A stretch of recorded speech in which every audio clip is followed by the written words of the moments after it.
के सुनावा हो मोर गुरु बाबा के कहानी ला, कागा के बताओ जी मोरे घासी बाबा के कहानी ला। मोरे गुरु बाबा के कहानी ला, मोरे घासी बाबा के कहानी ला। मोरे गुरु बाबा के कहानी ला, मोरे घासी बाबा के कहानी ला। कागा के बताओ जी मोरे घासी बाबा के कहानी ला।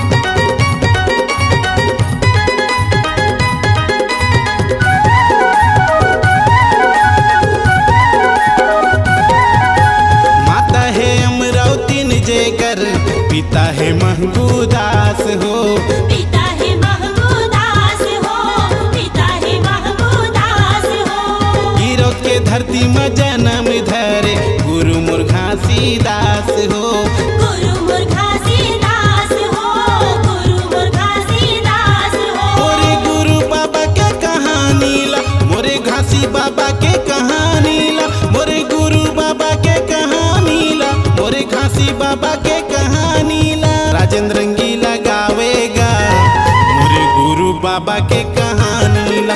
कागा के बताओ जी मोर गुरु बाबा के कहानी ला।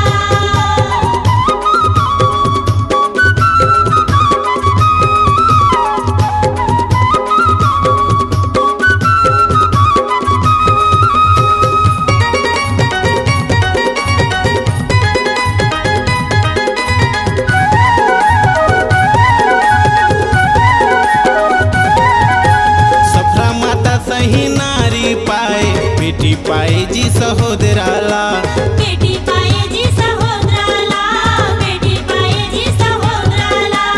अमरदास गुरु बालक दास सही पाए रहे बेटाला, सही पाए रहे बेटाला, सही पाए रहे बेटाला। मोरे गुरु बाबा के कहानी ला, मोरे घासी बाबा के कहानी ला। मोरे गुरु बाबा के कहानी ला, मोरे घासी बाबा के कहानी ला। राजेंद्र रंगीला गावेगा मोरे गुरु बाबा के कहानी ला। राजेंद्र रंगीला गावेगा मोरे गुरु बाबा के कहानी ला। मोरे गुरु बाबा के कहानी ला, मोरे घासी बाबा के कहानी ला। मोरे गुरु बाबा के कहानी ला, मोरे घासी बाबा के कहानी ला। राजेंद्र रंगीला गावेगा मोरे गुरु बाबा के कहानी ला। राजेंद्र रंगीला गावेगा मोरे गुरु बाबा के कहानी ला। राजेंद्र रंगीला गावे जी मोरे घासी बाबा के कहानी ला।